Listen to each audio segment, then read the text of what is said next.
गेहूं की सरकारी खरीद में कमी की वजह से केंद्रीय पूल में गेहूं का स्टॉक लगातार कम हो रहा है, जिस वजह से बाजार में गेहूं और आटे की कीमतों में तेजी देखी जा रही है।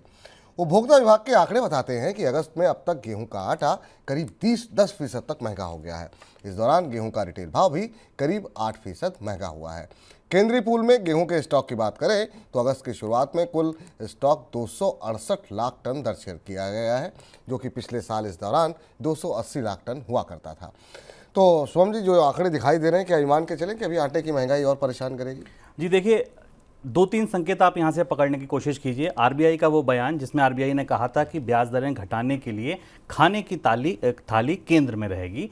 अब देखिए कि शायद ये संकेत या आशंका आरबीआई को पहले से थी कि आने वाले दिनों में फूड की इन्फ्लेशन सर उठा सकती है, बढ़ सकती है। वही हुआ कि आटे की कीमत करीब 10% बढ़ गई है। पिछले आप देखिए तो 100 रुपये की कीमत बढ़ गई है, 10% आटा करीब महंगा हो गया है।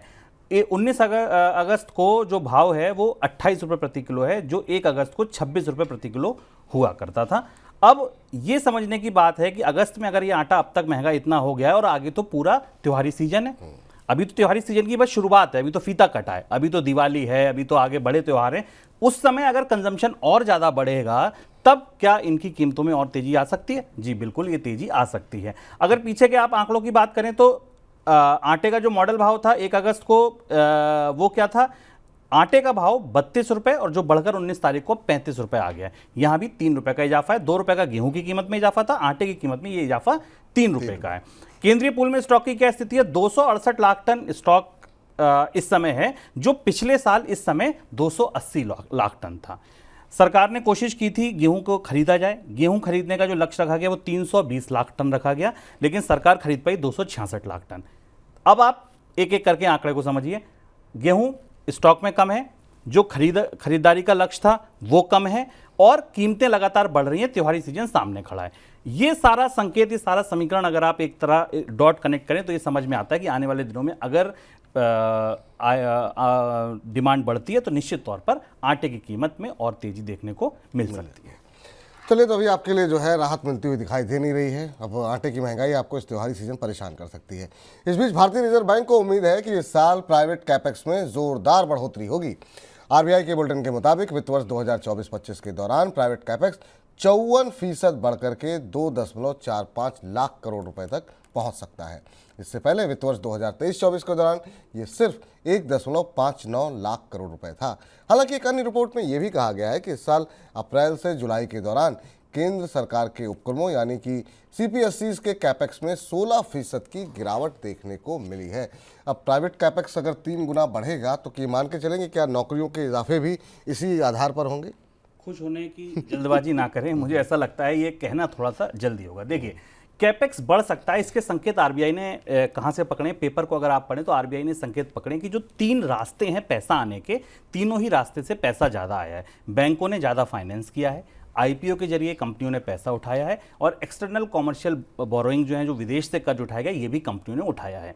बैंकों की बैलेंस शीट अच्छी है, कंपनियों की बैलेंस शीट अच्छी है, लोग नया कर्ज उठा रहे हैं, कंपनियां नया कर्ज उठा रही हैं, और यही पूरे जो अच्छी संभावना बन रही है, इसके जो पीछे का पूरा पृष्ठभूमि है वो यहीं से तैयार होती है। लेकिन इसमें एक कैविएट ये है, मांग की क्या स्थिति है। देखिए, नई फैक्ट्रियां, नए सड़कें, पुलिये सब बन सकते हैं, बिल्कुल आपकी सही बात है, नई बिजली के प्लांट लग सकते हैं, उसके लिए कर्ज उठाया गया है। लेकिन अगर आगे डिमांड नहीं हुई तो क्या ये कैपेक्स इसी रफ्तार से बढ़ पाएगा?